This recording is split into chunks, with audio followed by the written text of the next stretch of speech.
திருநீற்று புதனுக்கு பின் வரும் வெள்ளிக்கிழமை. முதல் வாசகம்.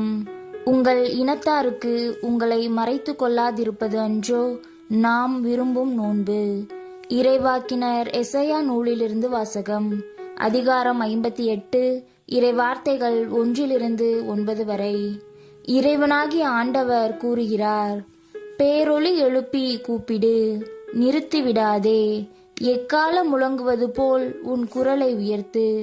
என் மக்களுக்கு அவர்களின் வன் செயல்களையும் யாக்கோபின் குடும்பத்தாருக்கு அவர்களின் பாவத்தையும் எடுத்து கூறு.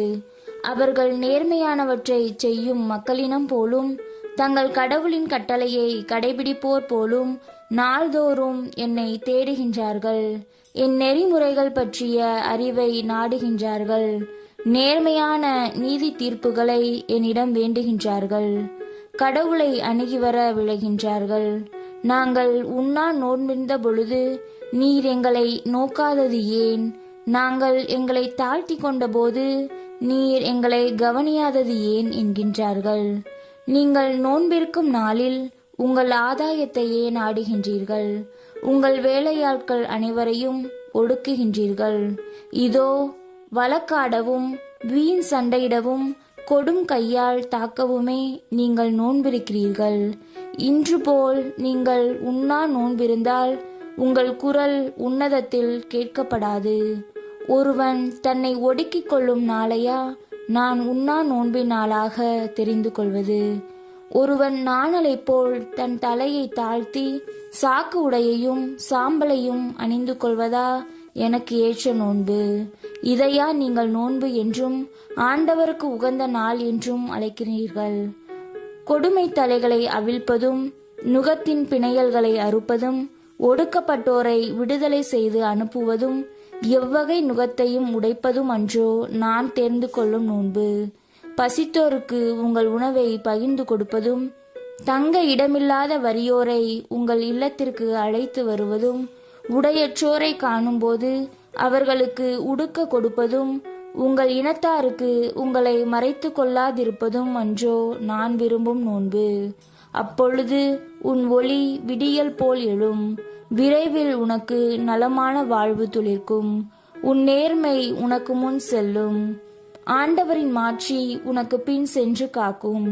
அப்போது நீ ஆண்டவரை மன்றாடுவாய், அவர் உனக்கு பதிலளிப்பார்.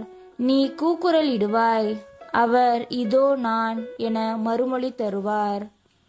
ஆண்டவரின் அருள்வாக்கு. இறைவா உமக்கு நன்றி. பதிலுரை பாடல். திருப்பாடல் 51. பல்லவி. நொறுங்கிய உள்ளத்தை இறைவா நீர் அவமதிப்பதில்லை. கடவுளே, உமது பேரன்புக்கேற்ப எனக்கு இரங்கும்.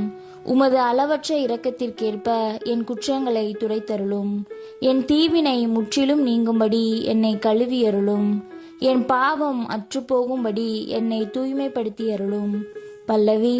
நொறுங்கிய உள்ளத்தை இறைவா நீர் அவமதிப்பதில்லை. ஏனெனில் என் குற்றங்களை நான் உணர்கின்றேன். என் பாவம் எப்போதும் என் மனக்கண் முன் நிற்கின்றது. உமக்கு எதிராக நான் பாவம் செய்தேன், பார்வையில் தீயது செய்தேன். பல்லவி. நொறுங்கிய உள்ளத்தை இறைவா நீர் அவமதிப்பதில்லை. ஏனெனில் பலியினால் உம்மை மகிழ்விக்க முடியாது. நான் எரிபலி செலுத்தினாலும் நீர் அதில் நாட்டம் கொள்வதில்லை. கடவுளுக்கேற்ற பலி நொறுங்கிய நெஞ்சமே.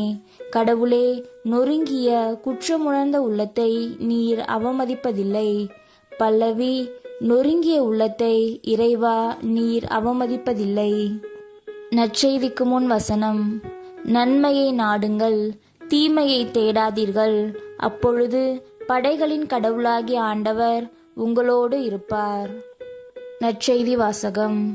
மணமகன் அவர்களை விட்டு பிரிய வேண்டிய காலம் வரும். அப்போது அவர்களும் நோன்பு இருப்பார்கள். மத்தேயு எழுதிய தூய நற்செய்தியிலிருந்து வாசகம். அதிகாரம் 9, இறை வார்த்தைகள் 14-15 வரை. அக்காலத்தில் யோவானின் சீடர் இயேசுவிடம் வந்து, நாங்களும் பரிசேயரும் அதிகமாக நோன்பு இருக்க உம்முடைய சீடர்கள் ஏன் நோன்பு இருப்பதில்லை என்றனர்.